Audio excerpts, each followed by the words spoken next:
Mr. President. Majority Leader. Mr. President, Democrats are dug in. 15 days into a government shutdown, Democrats show no sign that they're ready for it to end. Not even the prospect of military families going without a paycheck was enough for Democrats to reopen the government. Nor are Democrats concerned about needy families uncertain about the future of nutrition assistance, or Americans in flood zones who are unable to update their insurance or close on a home in the midst of hurricane season. No, Democrats are dug in.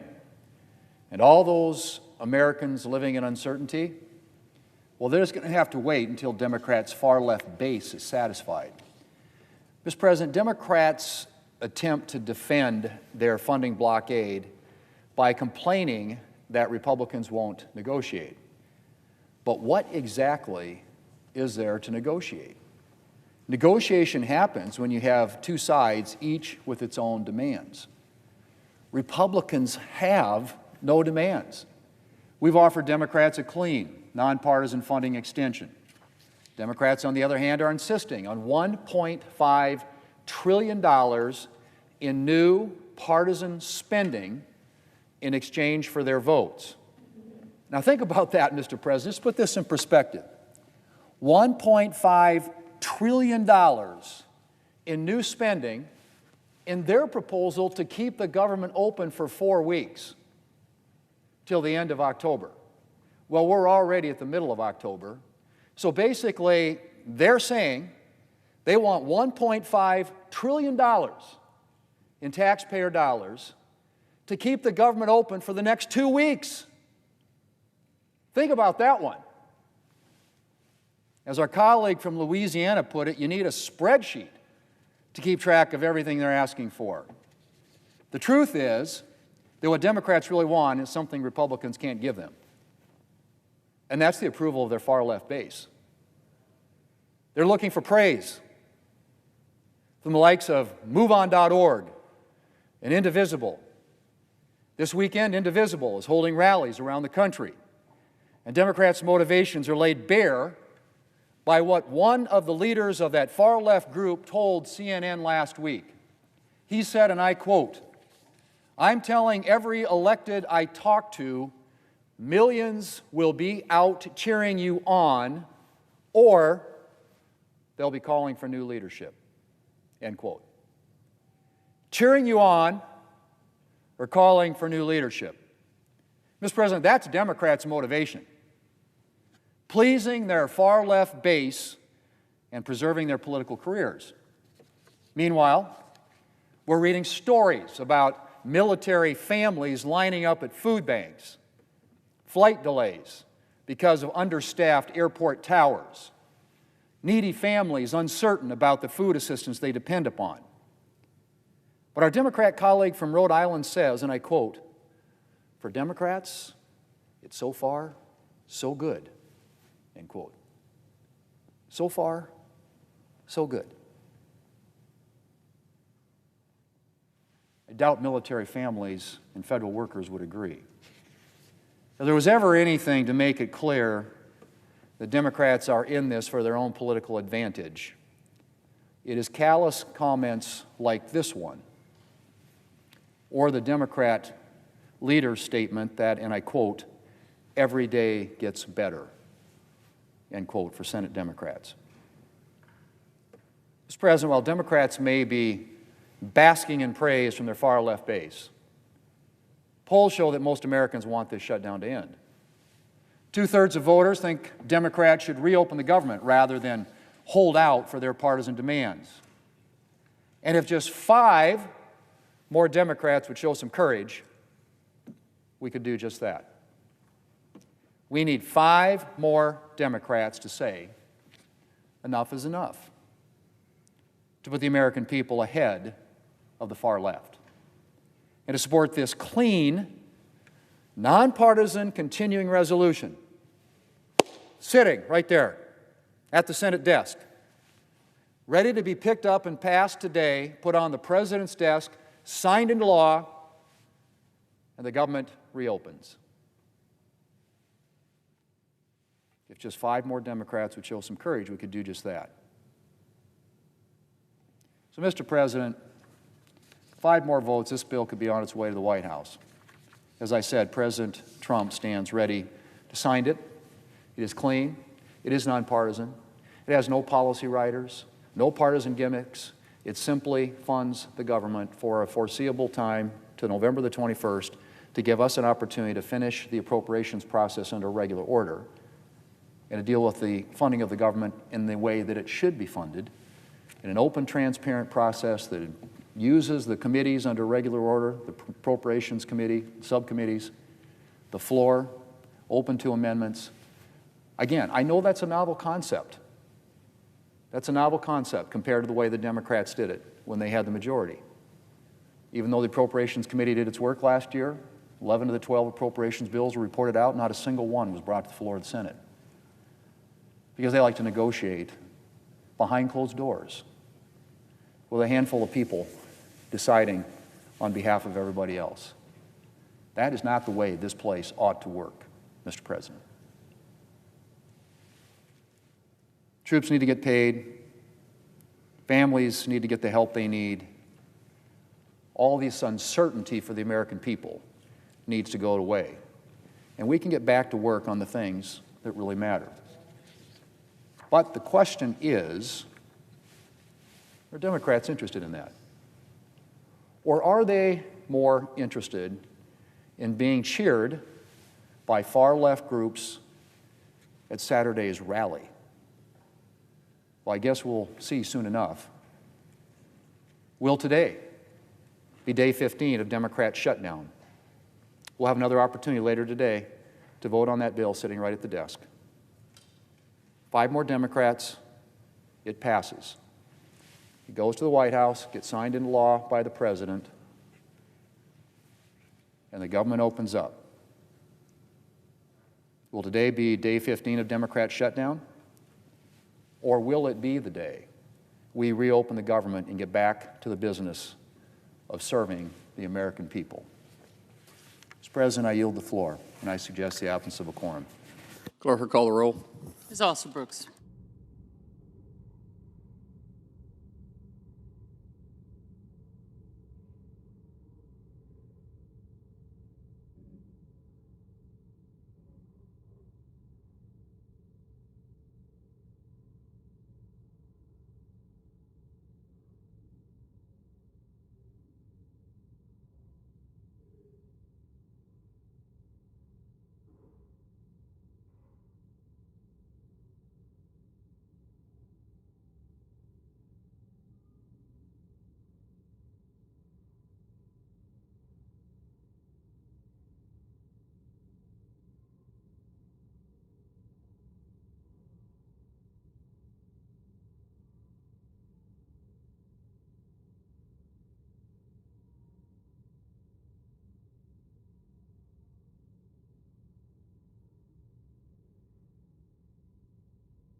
Democrat leader.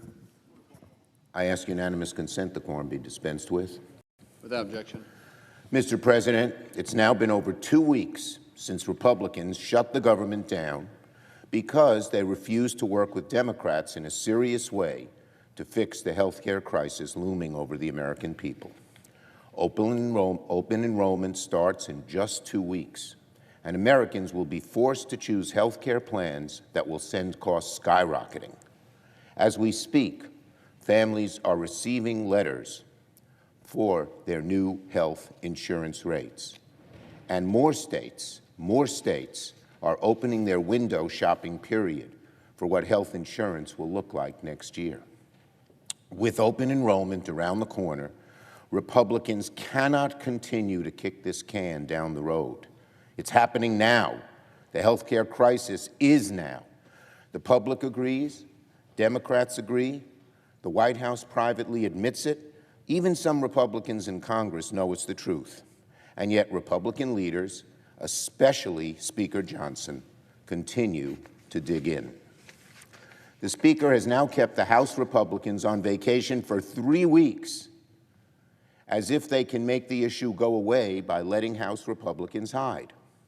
Well, the American people don't have time for Republican inaction. This morning, let me show my Republican colleagues precisely what will happen if they continue to insist on no negotiation. Let's take a look at this chart. These are real numbers. These are the actual numbers for New York's healthcare exchange for the average couple in Plattsburgh, New York. This is in the heart of New York's rural North Country and its Congresswoman Elise Stefanik's district. Right now, with the ACA tax credits, this health care plan, a bronze plan, is $282 a month. That's still a lot for a family, a working family. It's a lot of money. It ends up, coming close to $4,000, $3,500 a year. But that's nothing compared to what will happen if these credits expire. If the tax credits expire, the same health care plan will go up to nearly $1,700 a month next year. $1,700. $1,400 extra every single month, a 495% increase. For the average family or small business owner or farmer in upstate rural New York, an extra $1,400 a month on health care is financial ruin. That's $15,000 a year. How are people, even people making decent money, going to afford that? And this is not just true of New York. This is similar to what's happening in all the states around the country. And every day now, people are getting notices, and we're getting close to November 1st, where people are going to have to decide, do they give up health insurance altogether and watch their people, their children, their spouses suffer? So I say to my Republican colleagues, especially in the House, you can't hide from your constituents forever. The American people expect Congress to fix this health care crisis, because otherwise people will go bankrupt, people will get sick, people will lose insurance, people will fail to get the care they need, and more people will needlessly die. Republicans know this, and yet neither the Trump administration nor Republicans in Congress are even pretending to try and solve the health care crisis. Democrats are ready and willing to negotiate with Republicans. We want to work in a serious way to reopen the government and spare tens of millions of Americans the threat of financial ruin. Financial ruin, $15,000 more or even more a year. On RIFs, Mr. President, last week the Trump administration vindictively fired thousands of federal workers in a mistaken attempt to try and hurt the Democrats in this shutdown. Let's be very clear. Nobody forced the administration to do these firings. They did it because they wanted to, period. They did it on their own. This decision, which they made, Trump made and his administration made, vote, was so callous, so unnecessary, so deeply hurtful to hardworking Americans, and yesterday we learned it's even worse than they thought. Yesterday we learned the administration admitted in court that nearly 800 employees at HHS were laid off in error. Not only are they mean and vicious and uncaring, they're incompetent. It's despicable. How careless, how incompetent is this administration? How cruel are they that they'll throw away people's livelihoods like this with sort of the flick of a pen without even examining what's happening? These accidental firings show you how stupid it is for Russell Vought to treat federal workers as political pawns. It's destructive, it's cruel, it's vicious, and it will backfire in the eyes of the public. That's why even Republicans in Congress have urged the administration not to take vengeance out on federal workers. The administration should reverse every single firing from last week and should stop playing politics with people's livelihoods and their lives. They should instead get serious about negotiation with Congress to end this shutdown at once. And finally, on the young Republicans, Mr. President, it's a frightening time in America as we witness the rise of political violence and violent rhetoric. Yesterday, as most people now know, Politico published a story about thousands upon thousands of text exchanges reported from prominent members of the young Republican organization across the country, showing racist, sexist, outright violent language. This wasn't a casual mention. This happened thousands and thousands and thousands of times from a group called the Young Republican Organization. They made jokes about Hitler, about gas chambers. They talked about torture. They made jokes about sexual assault. They used almost every racist obscenity, including the N-word. Now, no matter who it comes from, right or left, all of us have an obligation to denounce vile rhetoric like this. But a full day after these texts have leaked, most Republican leaders haven't said a peep about these gas chamber and Hitler jokes coming from the young Republicans. Too many Republicans seem willing to call out violent rhetoric only when it comes from the other side. But these same Republicans never seem willing to denounce it when it comes from their own ranks. And that's dangerous. Violent political rhetoric is an attack on everyone. And Vice President Vance yesterday, amazingly, seemed to excuse these vile texts as just a college group chat and refused to join the pearl clutching. That is outrageous.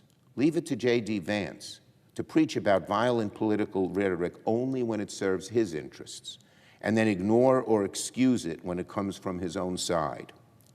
The hypocrisy is disgusting and shameful coming from supposed national leaders. If you don't like hate speech, you don't like all hate speech, not just hate speech from political groups you don't like. The real test is to denounce it from groups that might be on your side of the aisle, young Republican organization. And let's be clear, these aren't random college kids. These are individuals who work in government, who've held positions of leadership at the state level, and one person in the chat is actually an elected official. Of course, some Republicans at the lower level have spoken out, and good for them, they should do so. But where's everyone else? Where are all our Republican colleagues? Where's President Trump? Here's what needs to happen. Every single Republican leader from the president on down has to condemn these attacks immediately, or all their cries about hate speech seem to be one-sided or bogus. The people who made these vile comments should be out of a job and never allowed to work in politics again. And both sides must make it clear to the entire country that vile rhetoric like this is unacceptable. I yield the floor.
Mr. President. Majority Whip. Thank you, Mr. President. Mr. President, today is day 15th of the Schumer shutdown. Here we are, over 2 weeks into this, and the Democrats continue to play a dangerous game. The Schumer shutdown continues to put lives at risk, and it's doing it each and every day. Every day an airplane takes off and lands, there is increased risk because of the Schumer shutdown. Thousands of air traffic controllers across the country keep us safe. Right now they're working, but they're not getting paid. Yesterday we received a partial paycheck, and it was their final paycheck until Democrats end the Schumer shutdown. And it's not just air traffic controllers, Mr. President. It's TSA agents, it's Border Patrol agents, it's ICE agents, it's FBI agents. They've also received their final paycheck. These are the people that we expect to make life and death decisions, and they shouldn't be distracted by financial matters that are affecting them as a result of the actions by the Democrats in this body. As of today, there is one bank that I want to refer to that serves members of the military. They serve federal workers, they serve their families, and they say during the Schumer shutdown, 70,000 members have come asking for loans. That's 70,000 families of military and federal workers who need extra help to make ends meet because Democrats have blocked their paychecks. A recent headline from the Wall Street Journal reads, quote, furloughed federal workers turn to side hustles to survive the shutdown. People with full-time government jobs are desperate for the actual income that's necessary because their regular paychecks are being withheld by the Democrats. These are workers who are struggling to make ends meet, and they're not going to see another dime until Schumer and the Democrats end this shutdown. These people, when they go to work, the life or death decisions need clear heads, clear minds to do their jobs. They shouldn't have to worry about the distractions of putting food on the table, keeping the lights on because the government is shut down. They shouldn't be the distractions. They should be focused on their job when they're at work, not having to be worried about what's going on at home because the paychecks haven't come because the Democrats have stopped the flow of their paycheck. One air traffic controller was very blunt about this, Mr. President, and the consequences of the Schumer shutdown.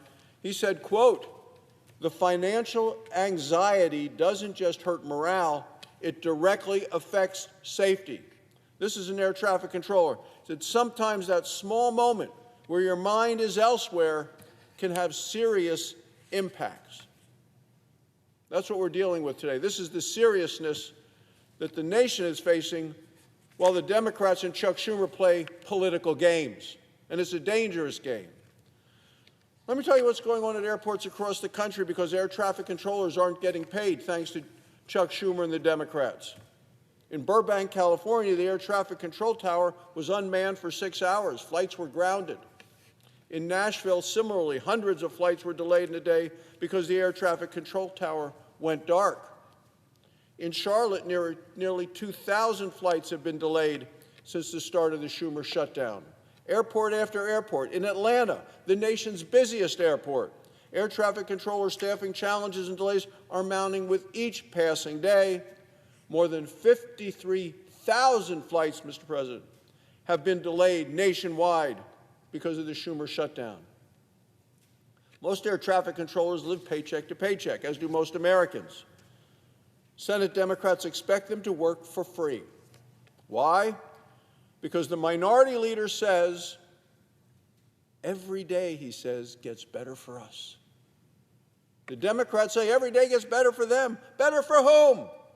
Not better for the American people whose lives are put in danger as a result of what the Democrats are doing here despite the needs of the nation.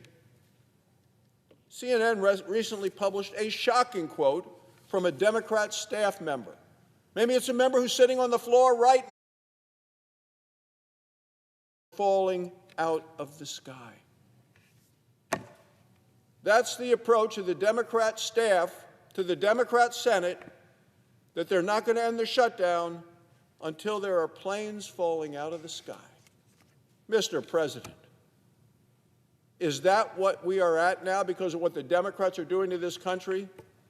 Shutdown doesn't end until planes are falling out of the sky. Mr. President, today's Democrat Party has completely surrendered to the radical left. They've abandoned the American workers, the American people, American families. Those workers and families want to keep America safe. The safety of the American people now becomes a punchline for the Democrat Party in this nation. The far left is controlling today's Democrat Party, make no doubt about it. These people are radical, extreme, dangerous, and scary, and they're coming to Washington this weekend. And they've told us how dangerous they are by admitting that their shutdown strategy will not change until planes are falling out of the sky. Innocent people are collateral damage in this dangerous political game that the Democrats are playing. Democrats will have their 9th opportunity today to reopen the government. They'll have their 9th opportunity to vote for a bipartisan, clean, continuing resolution. A clean, continuing resolution that they voted in favor of 13 times when Joe Biden was president. Democrats are going to have their 9th opportunity to pay the brave men and women who keep our skies clear and who keep our borders secure and keep our communities safe. Democrats have an obligation, Mr. President, to reopen the government, and they need to do it before there are planes falling out of the sky. Thank you, Mr. President. I yield the floor.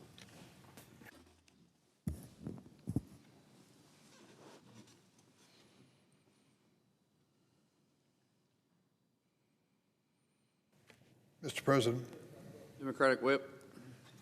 Mr. President, the Republican Party controls the presidency, the Senate, and the House of Representatives. And despite that trifecta, the government has been shut down for 15 long days and counting.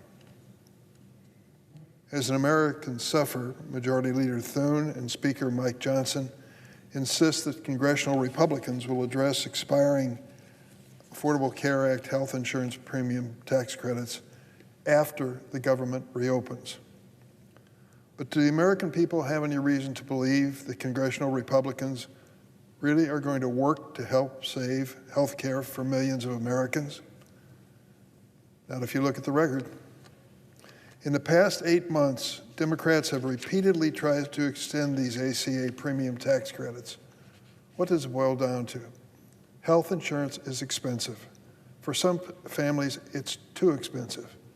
We created a program to provide tax credits for many families who otherwise couldn't have a good health insurance policy. The Republicans in the big, beautiful blue budget, whatever they called it, ended up basically eliminating these tax credits, which means the burden will fall on these families without any help in the tax code in a matter of weeks. In the past 8 months, we have tried to extend these tax credits, which were eliminated in the Trump big, beautiful budget. In February, Senator Shaheen of New Hampshire offered an amendment to the first budget resolution to protect these tax credits. Senate Republicans voted against it, and the amendment failed. In April, Senator Shaheen went again and offered another amendment to the second budget resolution, doing exactly the same things. Once again, the Republicans had a chance to correct the error they made in this big, beautiful budget, but they voted against it. In June, Senator John Ossoff of Georgia offered an amendment to the Republicans' One Big Beautiful bill to save the enhanced premium tax credit a third time. You know what happened. You could guess it. Every Senate Republican voted against the amendment. It failed. And let us not forget that for the past 15 years, the American people have been waiting for the Republican Party's Affordable Care Act replacement plan. In Donald Trump's first term, he made an attempt to repeal the Affordable Care Act. He wouldn't describe to the American people what he was going to replace it with, but he was damn determined to get it repealed. It led to a moment I'll never forget on the floor of the Senate. It was about 2 or 3 in the morning. All the members were in their seats, and it came down to one person as to whether or not the Affordable Care Act would be repealed under the Trump administration in his first term. It was a moment of high drama because we knew what was at stake. Millions of American families, without the help of the Affordable Care Act, couldn't buy or afford health insurance. So it came down to the vote of John McCain, former senator, Republican from Arizona. He went through those doors to my right and was gone for a few minutes, and people said, he's talking to President Trump. Trump's trying to convince him to put an end to Obamacare, the Affordable Care Act, once and for all. John McCain was his own man. He wasn't a creature of membership in an organization. He voted his conscience. He walked through that door, a hush fell all over the chamber. He stood in the well right on that corner of that table and lifted his right arm as far as he could. You remember his arm was broken many times when he was a prisoner of war, and came down hard with a no. And with that single vote, John McCain saved the Affordable Care Act for millions of Americans and gave them health insurance they could afford for their families. The Republicans had failed again to put an end to the Affordable Care Act. Well, here they are doing the same thing with the big, beautiful budget bill. And what does it mean for families? Chuck Schumer was on the floor earlier this morning talking about the impact on premiums. Each state has a target date when the health insurance industry is going to announce the new premiums for the new calendar year, which starts in just a few weeks. Our date in Illinois is October 27th. 12 days from today, those who are part of healthcare.gov, those who are part of the Affordable Care Act, will find out what happens to their premiums. If history is any indicator, it shows that my Republican colleagues have no plan. They didn't have one in Trump's first term. They certainly don't have one now. The president said when he was asked point blank, what's your plan to replace Obamacare? He had concepts of a plan in his mind, nothing in writing, to make health care more affordable for the American people. So it's a bit over the top for the Republicans to ask Democrats and the American people to wait and trust them to fix this issue, to let the premiums go up, and then maybe they'll get around to changing the law. That is what this is all about. There are a lot of things, words used on the floor of the Senate to describe the government shutdown. I'm sorry it's reached this point, but I think there's a reason for it, and it's a good one. We believe that 20 million American families will see the cost of health insurance go up because of the Trump budget and reach a point where it's not affordable for many families to have health insurance. How about that? What about your family? If you're a person who has health insurance, children, perhaps someone in your family with a serious illness, you understand the value of health insurance and you understand your vulnerability. One broken bone, one automobile accident, one bad diagnosis, and you're going to end up with a bill you cannot pay. It'll exhaust your savings. That's the reality of the cost of health insurance. But my Republican colleagues, like the one who just spoke, don't seem to understand that, and I think he should. What's at stake here is not a political cussing match. What's at stake here is a decision by this body to help millions of American families.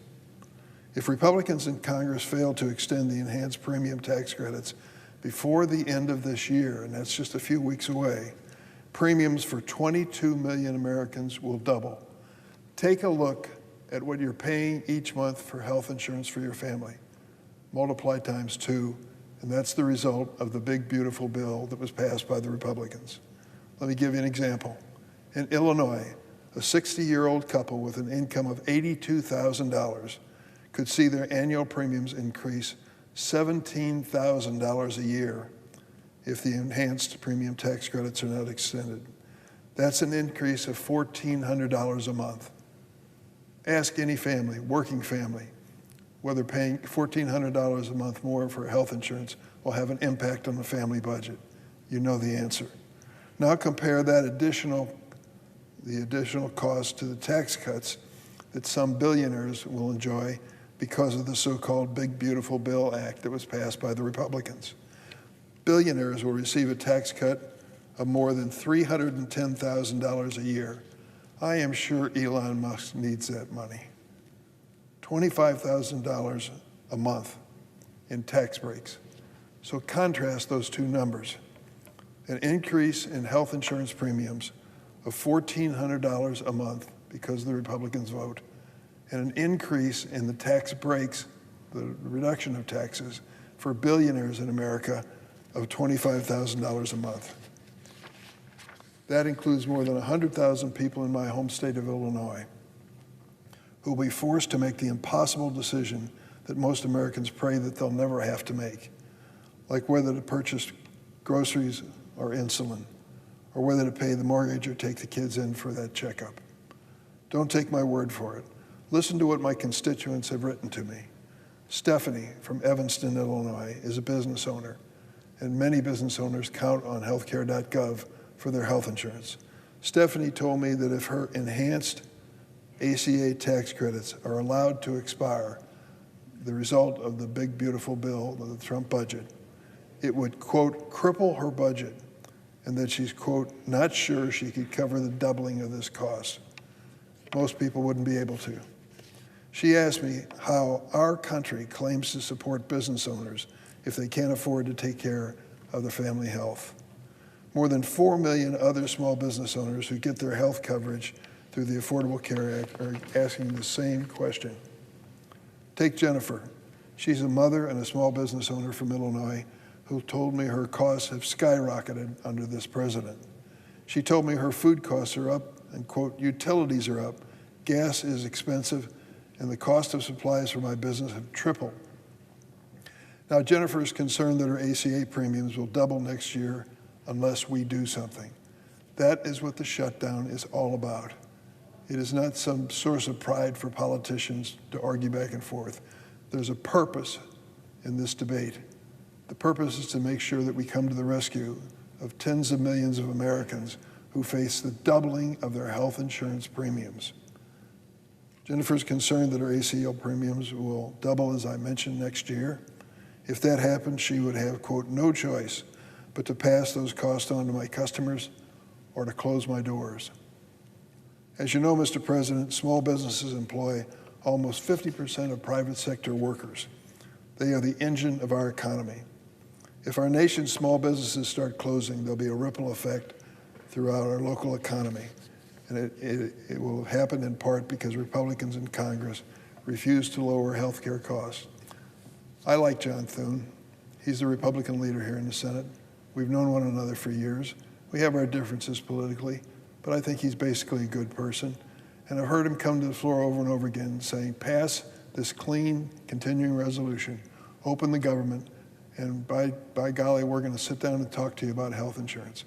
Why can't we do that now? Why can't we do it this morning? There are enough tables in this building for people to gather. Now that the House of Representatives is back in town, they can participate as well. We need the president at the table as well, as far as I'm concerned. There are many Republicans who will basically wait for a signal from the president to agree to anything. He should be at the table. He brought in the ceasefire into the Middle East.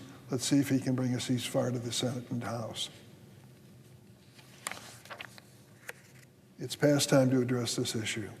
Insurance companies are making their final decisions about monthly premium costs for next year right now. They've sent out notifications, and people will soon be picking their health care plans based on these costs.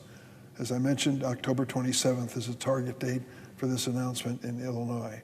I guarantee you, if we don't bring some relief to these families, we're going to see premiums increase dramatically. That is what this government shutdown is all about. We want to sit down and deal with health care costs directly and now. Leader Thune and Speaker Johnson seem to have made the political calculation. When it comes to tax cuts for millionaires and billionaires, they have no problem moving fast and breaking things. But when it comes to health care for more than 20 million Americans, that can wait.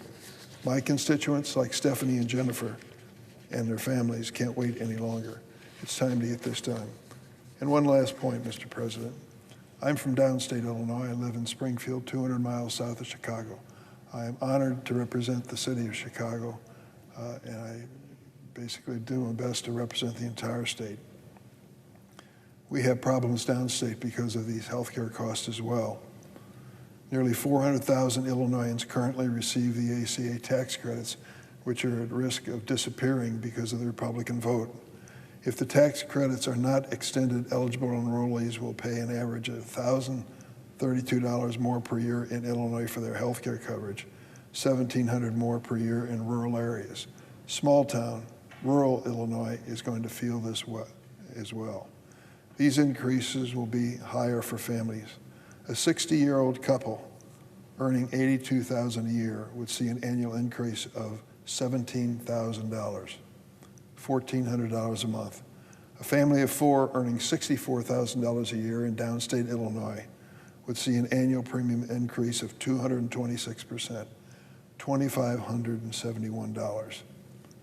Counties that will be hardest hit financially are conservative, Republican-dominated counties by and large. Hamilton County will see an increase of $2,772 a year. White County, $2,496 more a year. And Union County, $2,400 more a year. Counties with the highest number of enrollees impacted: Cook County, our largest, $170,500. DuPage County, $35,900. And Lake County, $23,200. We estimate that we will lose up to 9 hospitals in downstate Illinois because of changes in Medicaid and because of these increases in health insurance premiums. Is that a concern? It is to me. I've represented these downstate counties for many years, and I know what it means to lose a hospital. I know what it means to add 45 minutes to an hour to your drive time for the delivery of that baby or critical traumatic care. It really makes the difference between life and death. That's worth fighting for. Before the sun sets today, let us hope that at some table here in the United States Capitol, the leaders of Congress will meet and the President will promise to join them in an effort to get this solved. There's no reason we can't do it. We hear from the Republicans they want to make some changes. Let's make those changes now and make sure that we get this done quickly. Mr. President, I yield the floor.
Senator from Nebraska.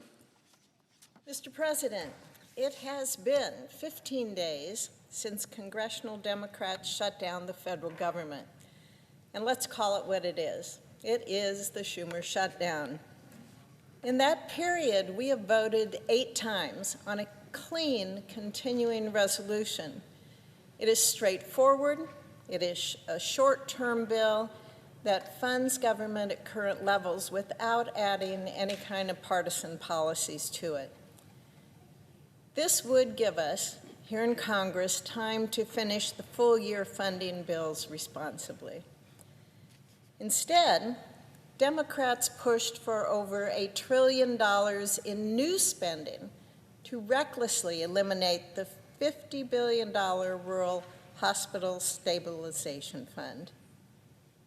Why in the world would Democrats want to do that? Why would they want to eliminate this crucial fund for our nation's rural hospitals? It is unthinkable. The fact is, the Democrats' so-called proposal to reopen the government is packed with unrelated items.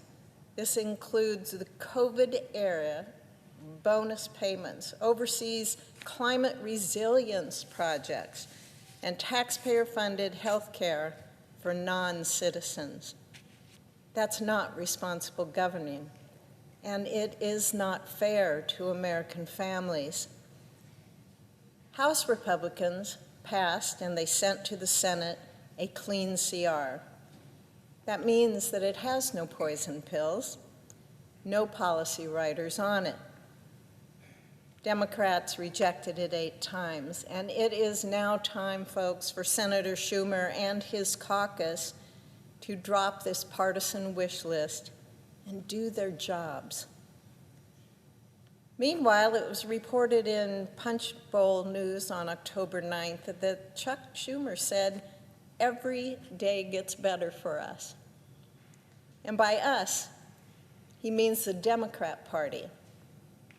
If the Democrats think it's better that our troops aren't paid and that it's better when people are worried about being furloughed, then that just shows their arrogance.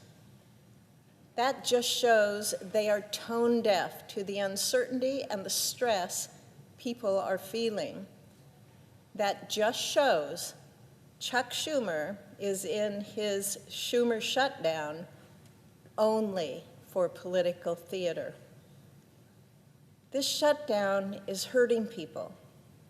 Farmers are losing access to federal support at a time when the ag economy is already strained. Construction projects that rely on federal funding are stalling. Air traffic controllers and federal employees face uncertainty about their paychecks. None of this is necessary. Let's be clear. A short-term funding bill is not the place for sweeping policy changes.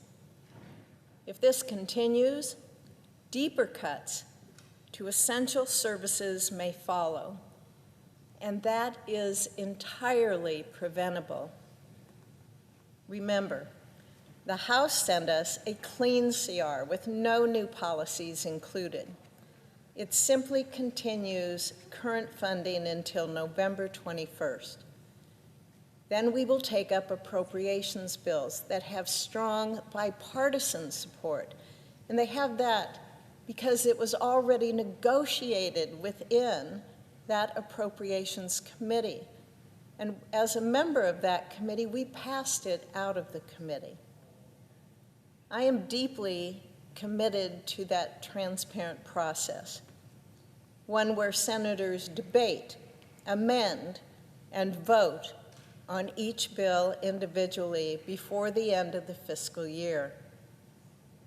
All we are asking is to reopen the government so that we can continue that funding process. Leader Thune promised that we would take appropriations bills up here on the floor, and we've already passed 3 of them. Let's show the American people bipartisanship and transparency and continue this important work. So why are we here today and still shut down? Because the Democrats are more focused on appeasing the far left than funding the government.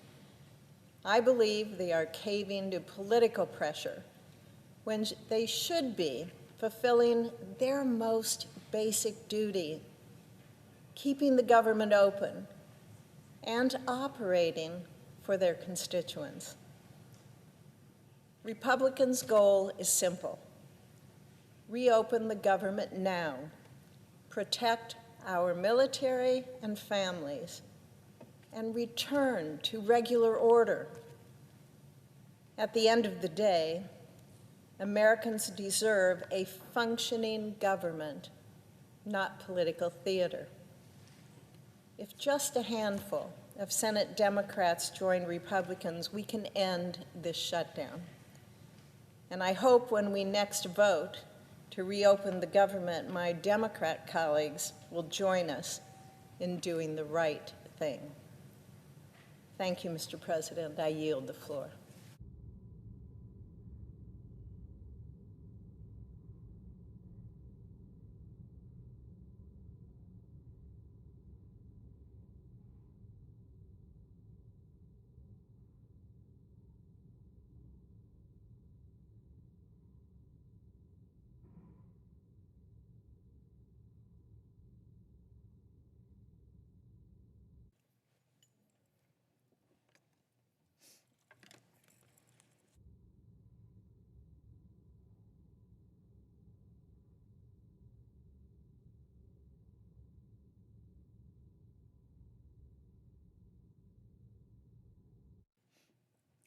Mr. President. Senator from Mississippi.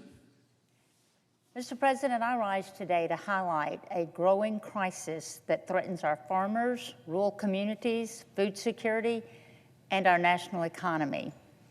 I'm concerned that American agriculture and rural communities face very hard times. Many Americans are unaware of the stakes ahead. Here's the bottom line. American agriculture is in serious trouble, and Congress must act now with short-term assistance. That is not hyperbole. I continue to hear from producers in Mississippi and across the country that the numbers don't add up and the outlook is grim. Without immediate action, we risk losing not only farms, but also the rural communities and the food security they provide. This is no longer a warning, it's an emergency. Over the past 3 crop years, rising input costs for seed, fertilizer, fuel, labor, and more have collided with falling commodity prices and high interest rates. Even with strong crop yields this year, many farmers are facing losing between $100 and $400 per acre. For a 2,000-acre farm, that's a financial hit in the hundreds of thousands and sometimes millions of dollars in losses. Farm bankruptcies have already surpassed last year's total, and if we do not step in, that trend will accelerate. The ripple effect is real. In small towns across America, family farms are the economic engine.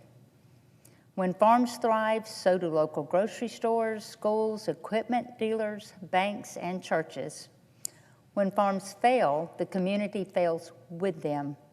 Jobs disappear, families leave, Main Street goes silent. We've seen this before.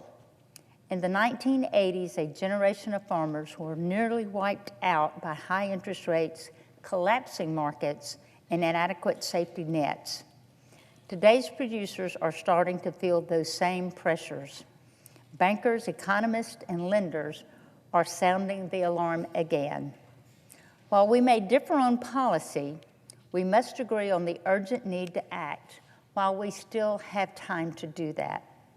The significant updates we secured in the reconciliation process this summer will strengthen the farm safety net, and I am proud of that progress.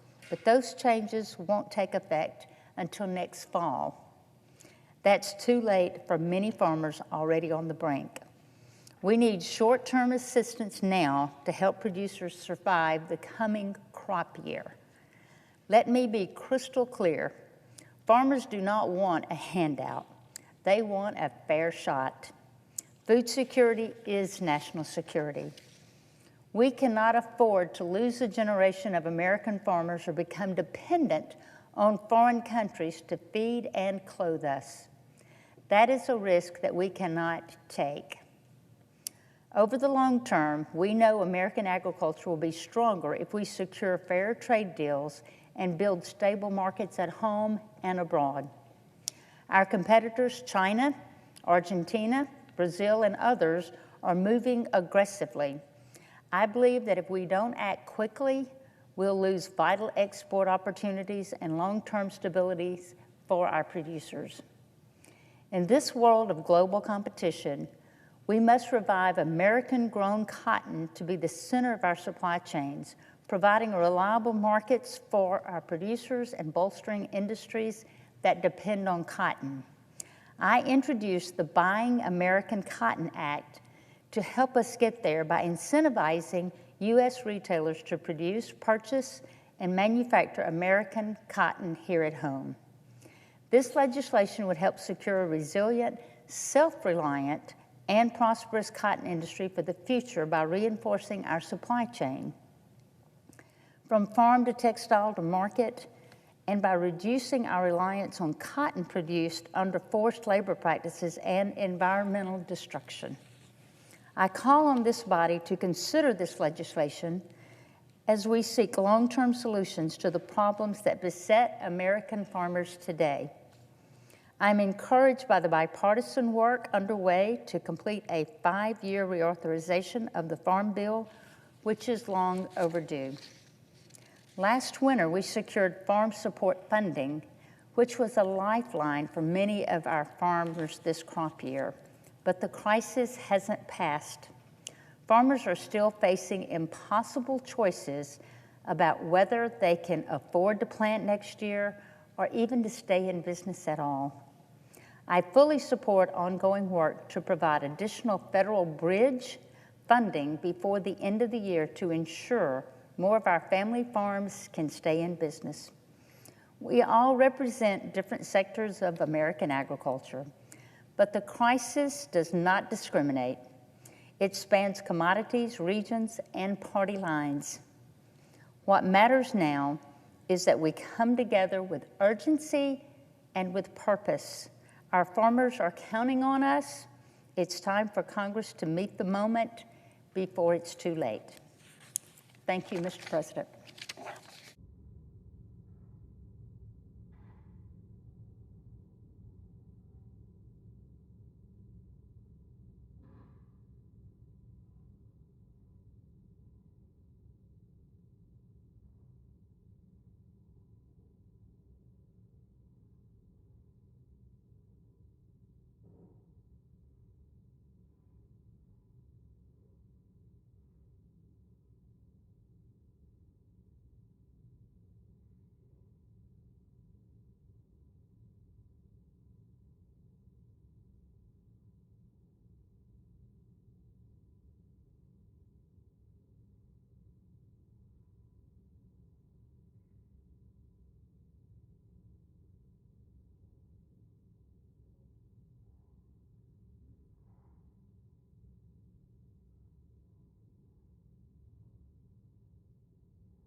Mr. President. Senator from Texas. President, are we in a quorum call? We're not.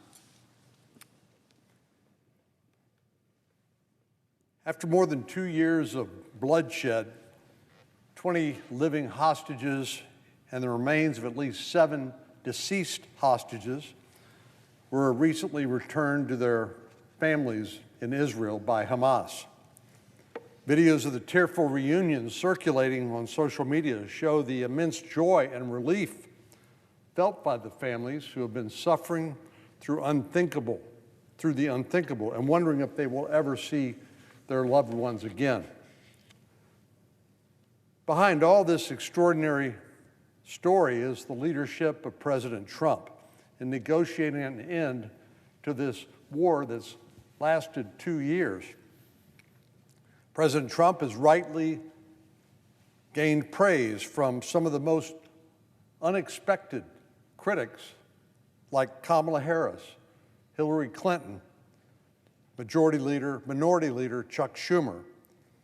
All of these people are correctly acknowledging what supporters of President Trump have known for a long time. He is truly a master of the art of the deal. I can't think of a single president who, through a combination of carrots and sticks, could have accomplished something like this before, but President Trump has, and he deserves the credit. But of course, for this conflict to be truly over, each and every one of the conditions laid out in President Trump's 20-point peace deal must be implemented by both sides. And that's where the trouble really begins. We cannot allow a terrorist organization like Hamas to pull the wool over our eyes or to act like this is any normal sort of negotiation between two parties acting in good faith. Hamas must keep up its end of the bargain on this and other terms for the deal to actually work. We've already seen how Hamas has violated the peace agreement, as they have not yet returned the remaining bodies of 20 additional hostages who are presumed dead, including 2 American citizens, so that their families can properly grieve and bury their loved ones. Yesterday, Hamas, despite this peace deal, violently sought to reassert its control over Gaza from rival Palestinian groups. This included Hamas dragging several men from their families and executing them in broad daylight. Hamas has been rightfully described as a death cult.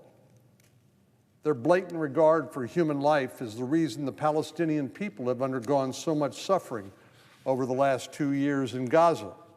I know some would like to blame Israel and the Israeli Defense Force and Prime Minister Netanyahu, but the reason for the humanitarian disaster that has been Gaza for the last 2 years is because of Hamas. If they hadn't executed 1,200 or so Israeli citizens on October the 7th, 2 years ago, none of this would have occurred.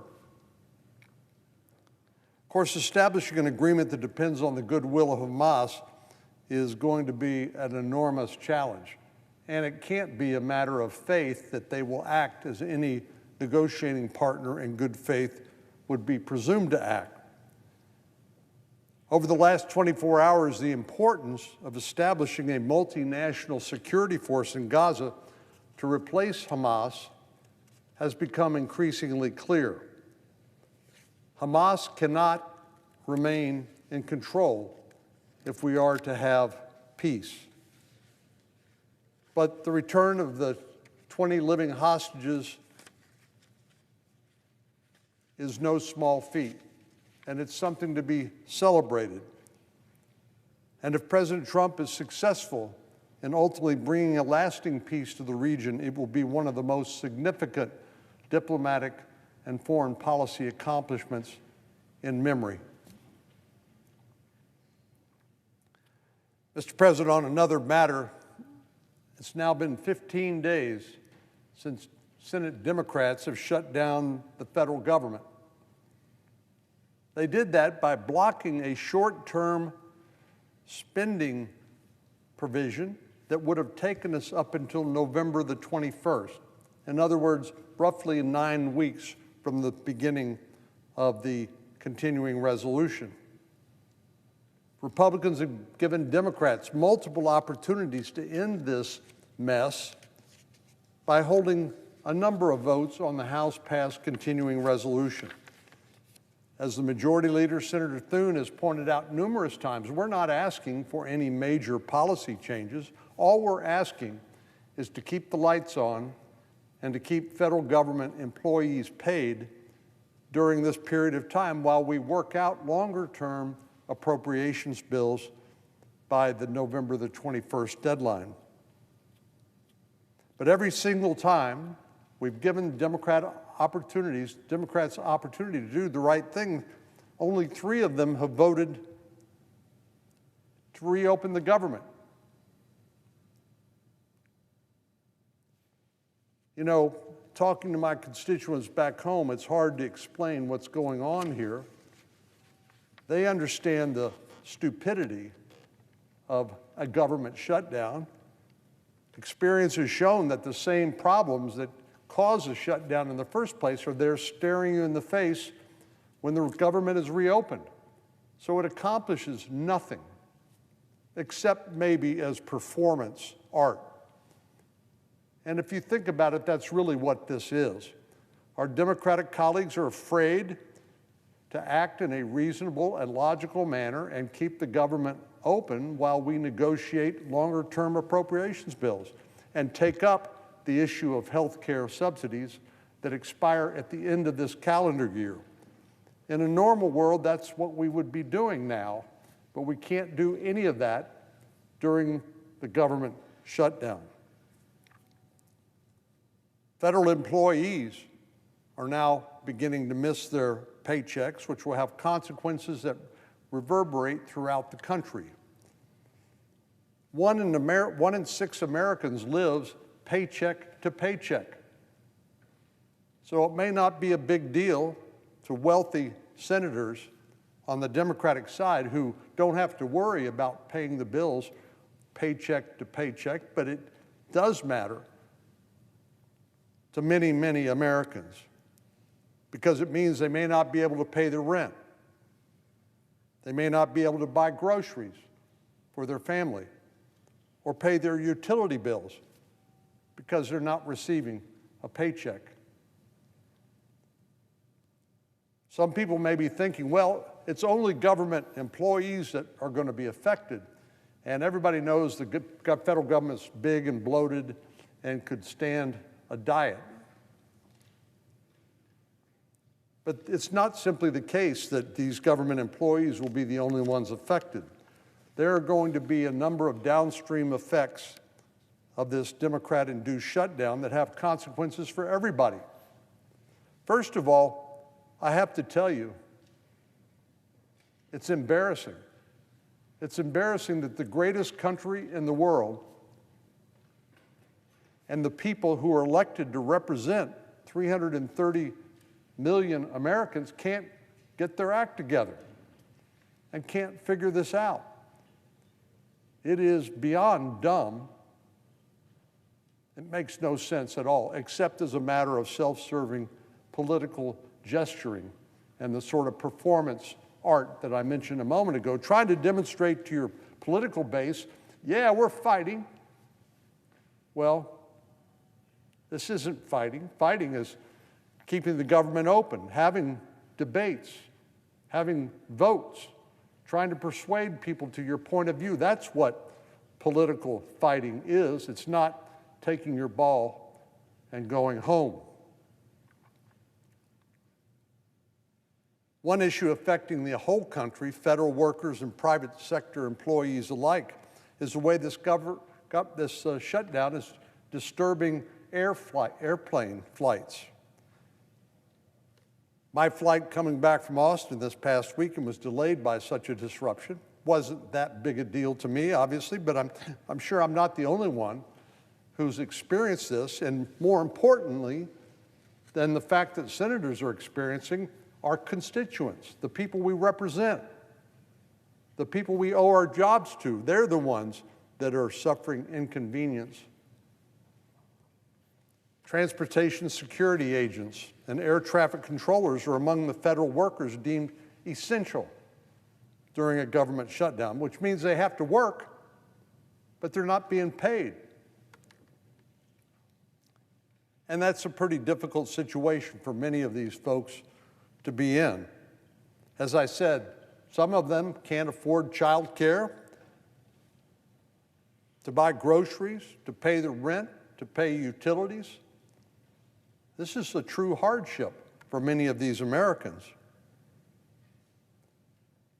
This has resulted in many of these essential employees calling in sick in order to pick up shift work to make ends meet. Additionally, those who are showing up are having to work under increased stress, longer hours, and short-staffed working environment. On top of this, they are carrying the burden of unknowing when they're ever going to get paid.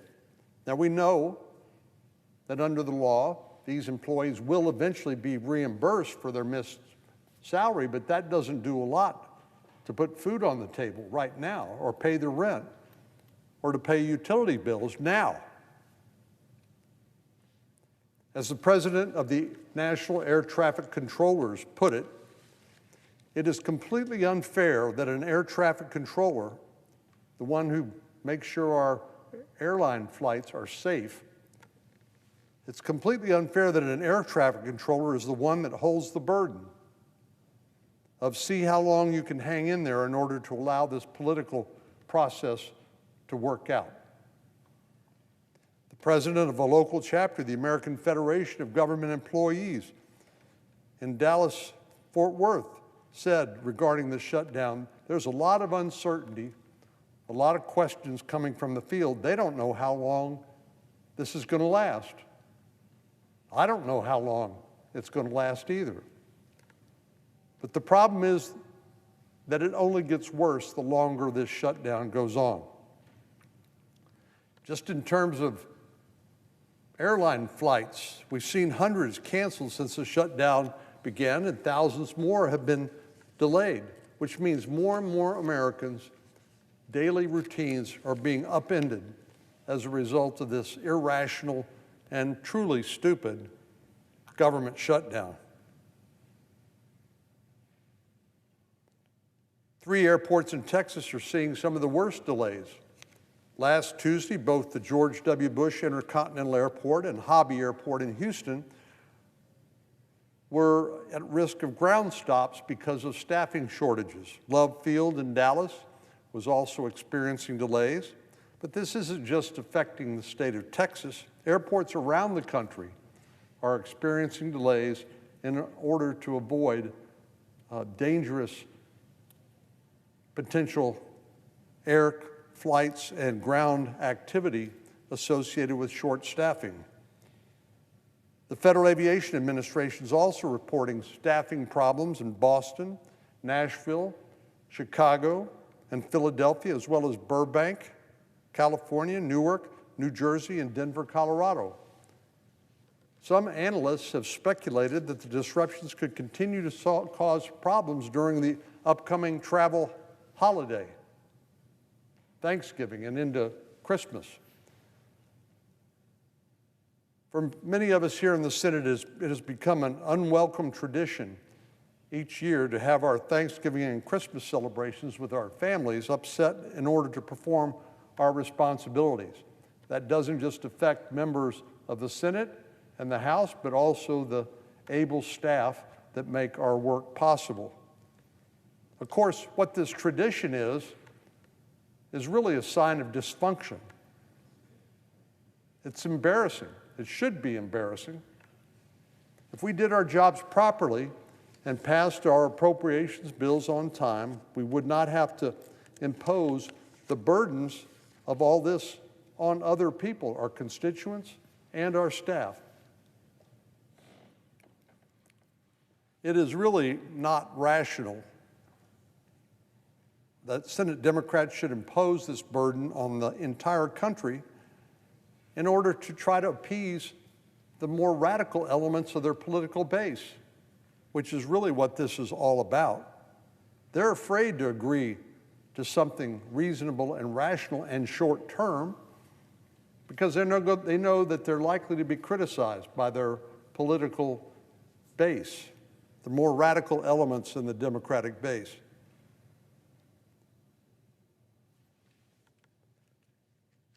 Well,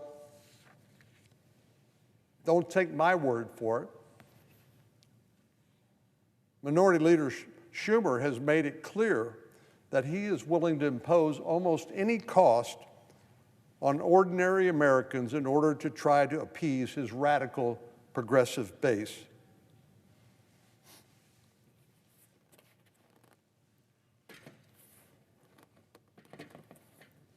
In one of the more telling quotes, he admitted to Punchbowl News last week that this was all about politics when he said, quote, "Every day gets better for us." Really?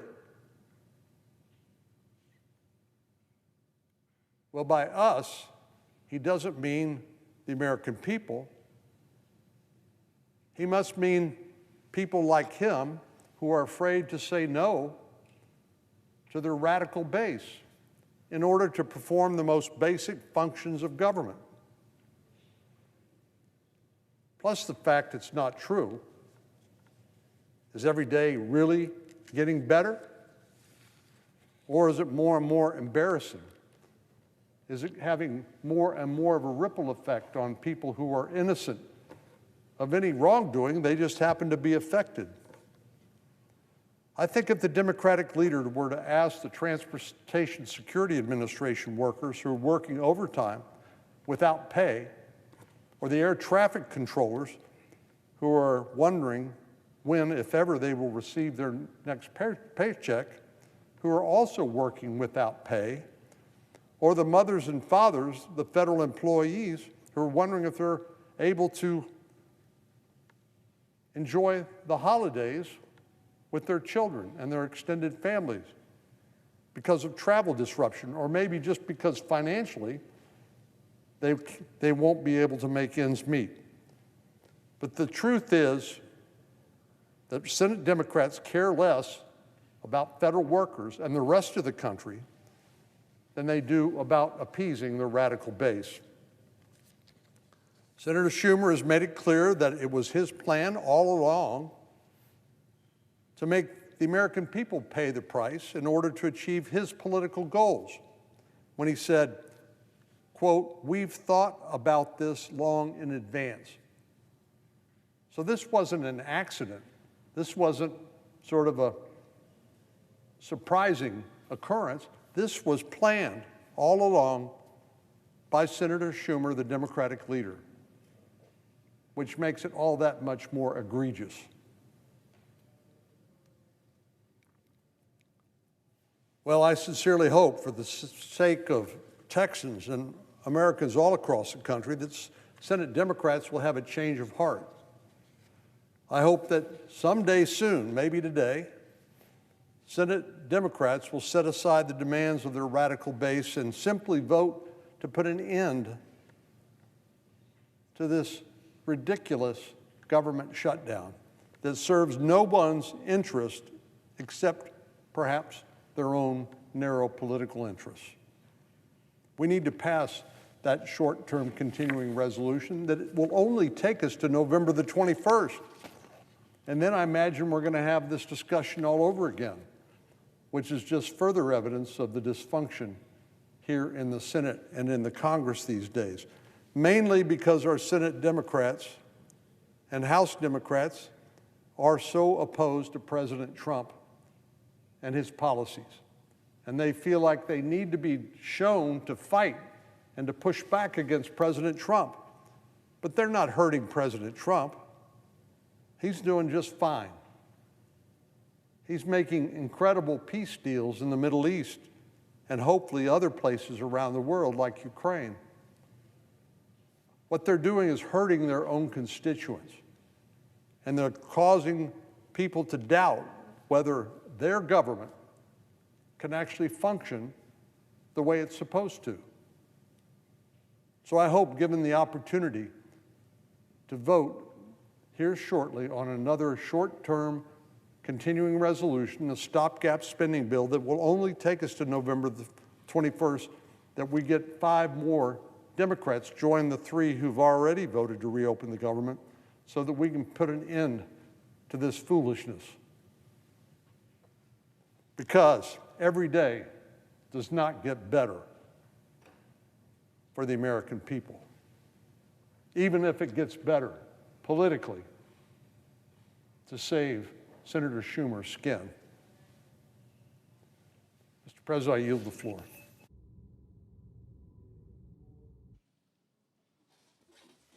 Clerk, call the roll. Ms. Also Brooks.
Senator from Arkansas. I ask consent to end the quorum call. Without objection. At long last, our friends in Israel have won the war by defeating the depraved Hamas savages that launched the heinous, unprovoked attack from Gaza on October 7th. After the most devastating assault on Jews since the Holocaust, which was followed by 2 years of fighting, suffering, and death, the living hostages are home, and a new day has dawned in the Middle East. Earlier this week, I joined my fellow Arkansans in rejoicing and thanking God for answering our prayers and bringing those hostages home to their families. At the same time we celebrate their reunions, though, we also pledge that we will never forget the innocent deceased victims of Hamas's atrocities, many of whom have not yet been properly laid to rest.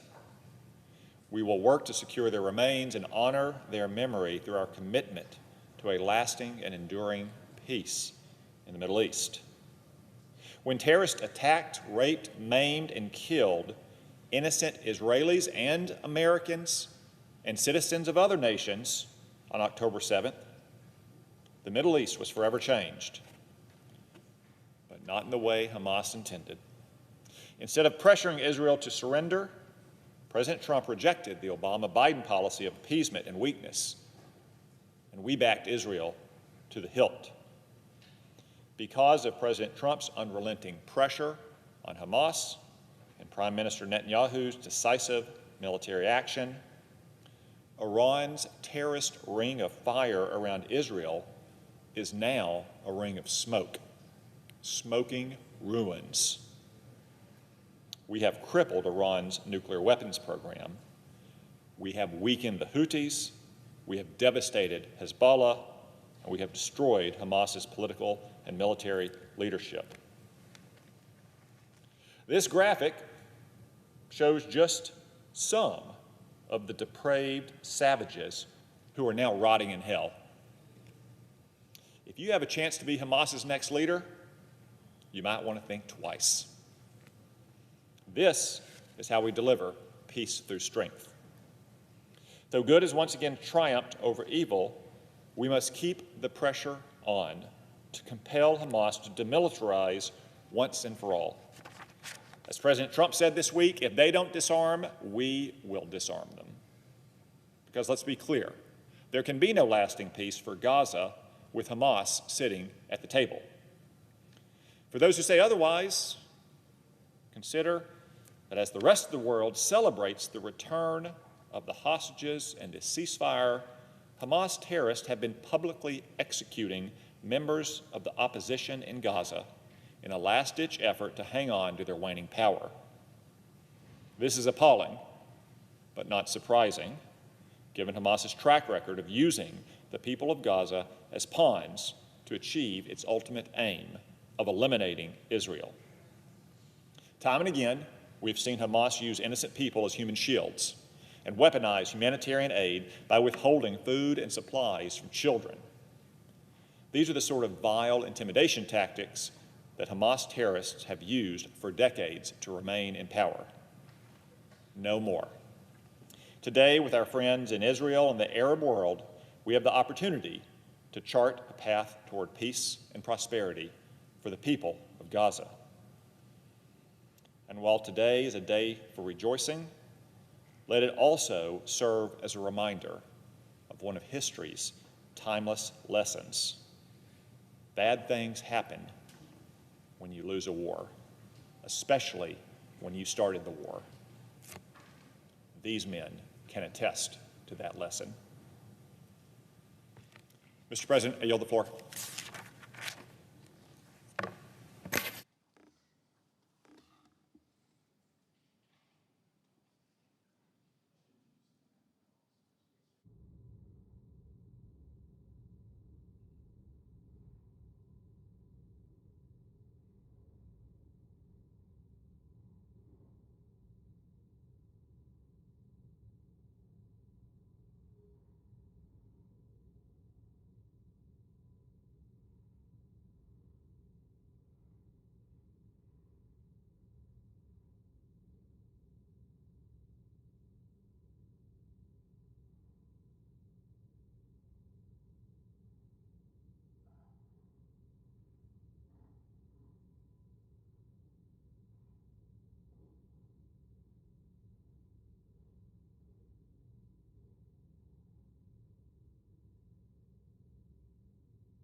President. Senator from Washington. Mr. President, are we in a quorum call? We are not.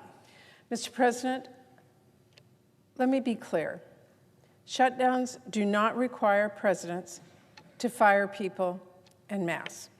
They actually do not require presidents to cancel projects and raise energy prices, nor do they give presidents new magical powers to destroy programs they don't like or to target political opposition. You don't have to take my word for it because this is not our first government shutdown. It is just the first time that a president has blatantly and gleefully tried to use a shutdown against the American people. So when President Trump fires hundreds of public health workers at CDC without thinking twice about if it would put lives in jeopardy, that is a choice he is making. When President Trump puts at risk special education programs through mass layoffs, that is a choice he is making to abandon students with disabilities and their families and weaken their access to rights under our special education laws. When Trump outright shutters a key community development fund, which has strong bipartisan support and finances housing and health care and other community projects in our country, that is a choice he is making. President Trump is choosing to fire as many people as he thinks he can get away with, to break as much of the government as is possible, to hurt the American people as much as he can, because he thinks he can use regular people as leverage. That's the cold, hard reality, and it is plain as day. That is why Trump is governing by a principle of maximum pain. It's not because he had to, it is because he wanted to. It is not because he's following any law, it is because he is ignoring countless laws. It's not because he held off on layoffs, it is because he is eager to continue to break our government, bend it to his will, and enrich himself in this process. Mr. President, Trump knows perfectly well, just as my Republican colleagues know, that shutdowns don't give him any new power, and they don't just let him fire people with reckless abandon. After all, Trump was president for the longest shutdown in American history, and guess what? Trump didn't have to fire thousands and thousands of workers when he caused that longest shutdown in history. He didn't get to run roughshod over our laws when he kept the government shut down for over a month. So don't let any Republican tell you he simply had to now. And Mr. President, let me put another obvious falsehood to rest. Leader Thune keeps saying Democrats are, quote, enthralled to the radical left. But here's the thing. We actually are the ones talking to Republican voters because the majority of Republicans and the overwhelming majority of the American people do not want to see their premiums double, triple, or even quadruple for millions of families. And many Republicans are starting to realize that too. Look at Marjorie Taylor Greene, who has made clear she thinks Republicans need to look at how to stop these premium hikes. Just look at the growing chorus of Republican members begging Speaker Johnson to bring them back so we can solve this issue. Clearly, Republicans are feeling the heat. That's why we are suddenly hearing Republican leaders absurdly pretend they've always meant to focus on health care, even if they would never talk about it before. And even if the only thing they are saying right now is, no, we can't do anything on this right now. We can just think about it, possibly talk about it, potentially, maybe, do something someday. So House Republicans may not be here in D.C. to talk about this issue with Democrats, but here's the thing, they are still hearing about this back at home. Families are staring down massive premium hikes, and they want Republicans to return and finally work on solutions. Look, the Republican leader can shut down the government if he's really that desperate to avoid addressing the healthcare crisis Republicans caused, but he cannot shut down the debate, and he cannot shut down the voices of families who are speaking out about how their premiums are about to skyrocket. I've been constantly hearing from folks back home in Washington State. Letters and calls are pouring into my office from families who are worried about how their premiums will double if Republicans refuse to act. A woman called into my office to share that her husband already received notices that their insurance are going to double in cost. A mother whose son has a traumatic brain and spinal cord injury. She called. She's terrified that she has no idea how they're going to afford the care he needs if health care gets more expensive.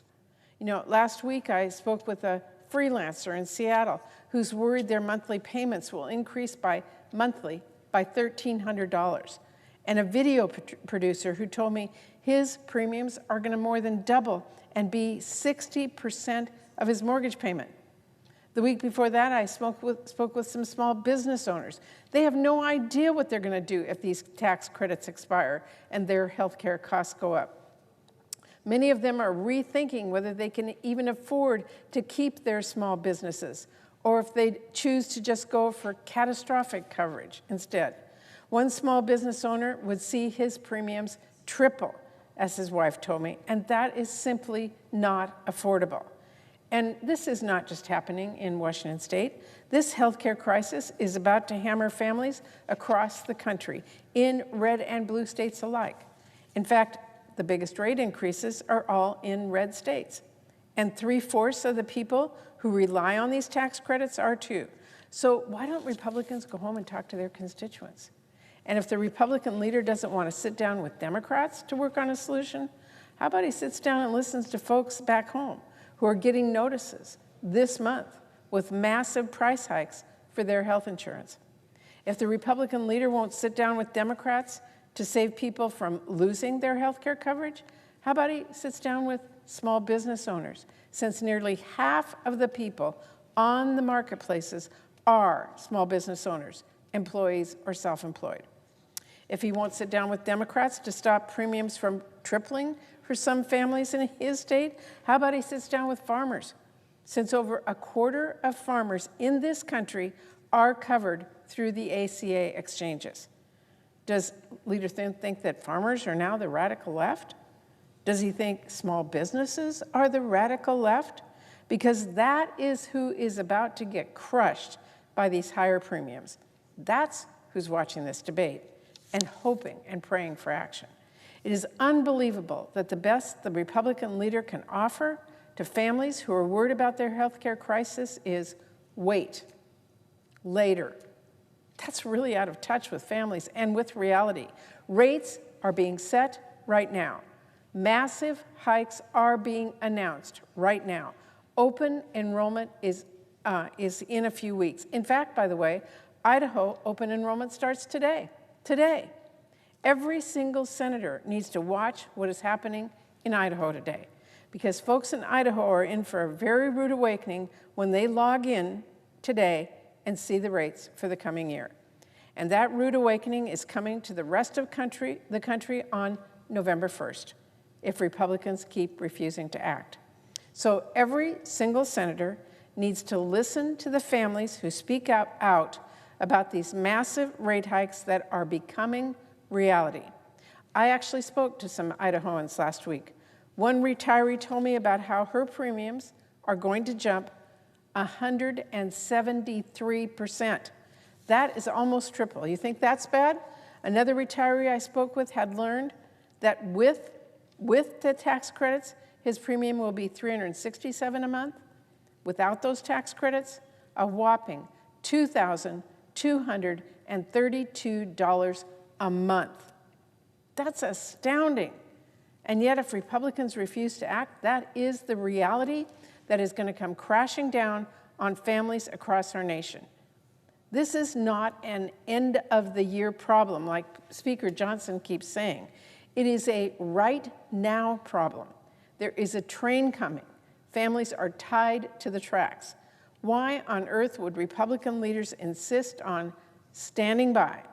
Why are they twiddling their thumbs? Why do they want to wait until those rates are locked in? And for all the talk of later, why on earth wouldn't Republican leaders work with us earlier on this? This is not some surprise We've been raising the alarm on this issue for months. Republican leaders just didn't care earlier, and apparently they still don't care now. What a contrast to Republicans' billionaire tax breaks just a few months ago. Republicans were full speed ahead when it came to shoveling money at some of the richest people on the planet. Remember that? Moved heaven and earth. They used magic math. They slashed over $1 trillion in health care for patients and hospitals. They used every trick in the book for billionaires. But now, nothing when it comes to working families. Nothing when it comes to health care. Mr. President, Republicans can either go back home and explain to their own constituents why they think their premiums should double, or they can come to the table where Democrats have been this whole time and work with us to reach a serious deal that reopens the government and responds to this health care crisis. Democrats are not going anywhere. We are staying at the table. Right now, Republican leadership is refusing to take the shutdown or the health care crisis seriously. Speaker Johnson is still refusing to bring his members back from vacation, despite the growing mutiny among Republicans. Leader Thune is still refusing to do anything other than vote on the same failed partisan CR over and over. And President Trump is still creating a government shutdown like his own personal jamboree, tweeting out sombreros and promising to cut, quote, Democratic programs. Let's be clear. Republicans control the White House and both chambers of Congress, and they are basically missing in action when it comes to finding a real solution to reopen the government and save millions of Americans from health care bills that will break the bank. When will President Trump get serious about a solution? When will Speaker Johnson and Leader Thune do their jobs and get to the negotiating table? When will House Republicans end this month-long vacation? Today? Tomorrow? Next week? Mr. President, the American people are waiting. But of course, Republican leadership isn't the end-all be-all, because Republican voters have made clear they do not want to see their premiums skyrocket. And Republican members in the House and Senate alike are hearing from those families back home who will not let them ignore this and starting to realize we actually do need to address this health care issue now. But Mr. President, the clock is ticking. Rate hikes are going out in the mail. Open enrollment starting today in Idaho. Time is running out. And that message is breaking through. I think even Republican leaders are starting to realize there is no spinning their way out of premiums doubling in our country. If they want to get serious about stopping that and ending this shutdown, all they have to do is say so. Mr. President, our door is open. Thank you, Mr. President. I yield the floor.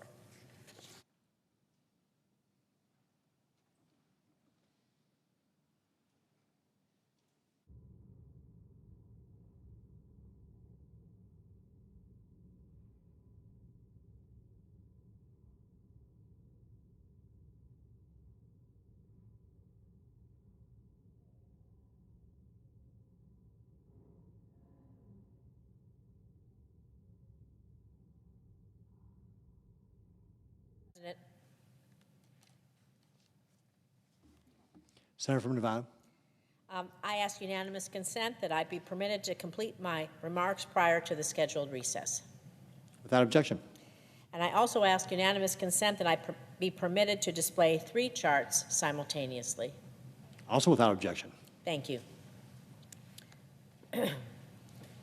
Mr. President, on October 7th, 2023, Hamas terrorists shocked the human conscience when they carried out a brutal attack on Israel that murdered innocent men, women, children, babies.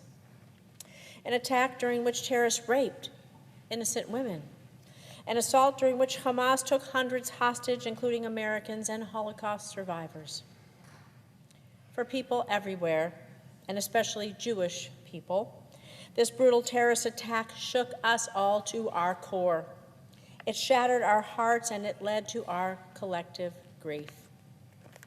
a grief that has lasted for years as we've awaited the day when these innocent hostages could be reunited with their families. Since the aftermath of October 7th, I've had these posters in the lobby of my office to remind every single person who walked through the doors that innocent people were still being brutally held by Hamas terrorists. These signs have been a reminder of who started this war and how it was kept going for so long. For more than 2 years, 739 agonizing days, families in Israel, in the United States, and around the world have lived every waking moment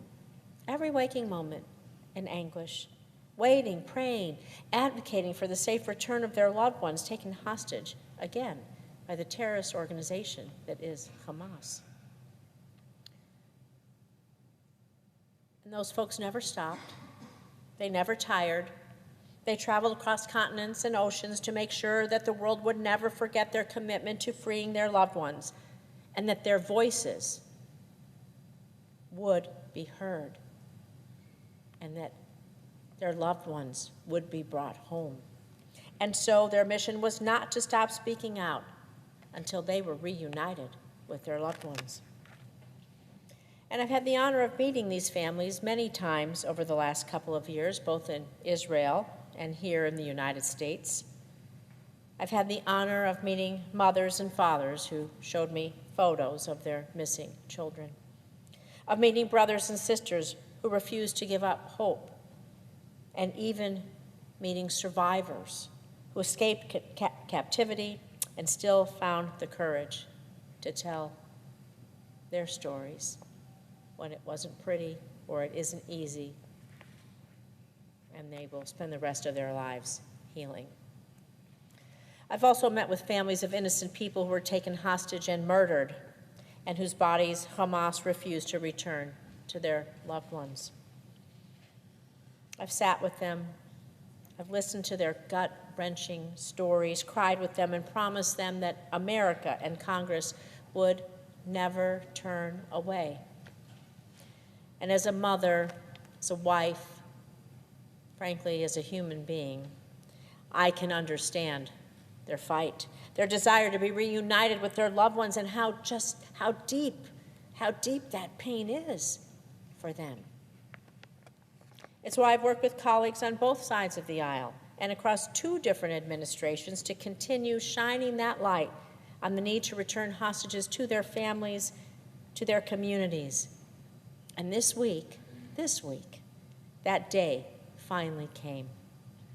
After many long, painful months of negotiations, a ceasefire deal has been reached, one that has resulted in the return of all the living hostages. This is a testament to the resilience and relentless work of families, allies, advocates who never stop speaking out and standing up. I'm deeply grateful to the Trump administration for reaching a deal to make this day possible for these families. This is a testament to what we can do, what can happen when we put politics aside and care for each other as human beings, when we have empathy for each other. And while we've been overjoyed to see the images of hostages being reunited with their loved ones, it's brought us to tears. Let us not forget those who haven't been so lucky, because Hamas continues to hold the bodies of dead hostages, including Americans Itai Khan and Omer Nutra.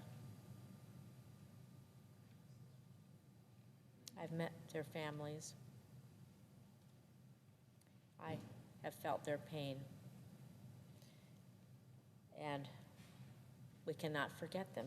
We cannot forget these families, families who will never get to see their loved ones, families who never got to say goodbye that one last "I love you" before their loved one went off to a music festival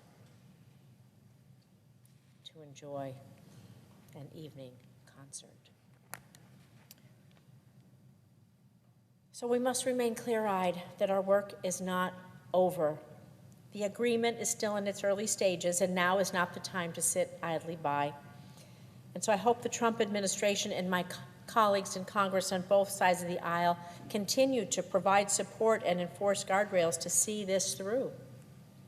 We must remain committed to ensuring the quick return of the deceased hostages, to give their families, well, maybe some sense of closure that they need and that they deserve.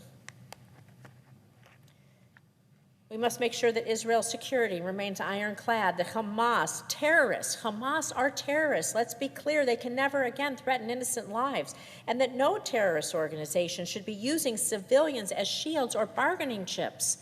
We should demand this much. No terrorist organization should never use civilians as shields or bargaining chips, as we have seen. And at the same time, we must also act to ease the immense suffering of innocent Palestinians in Gaza. They need access to humanitarian aid, to food and to medicine, and the chance to rebuild their communities free from Hamas terrorist control and oppression. But most of all, we must not let this fragile moment pass by without redoubling our commitment to peace.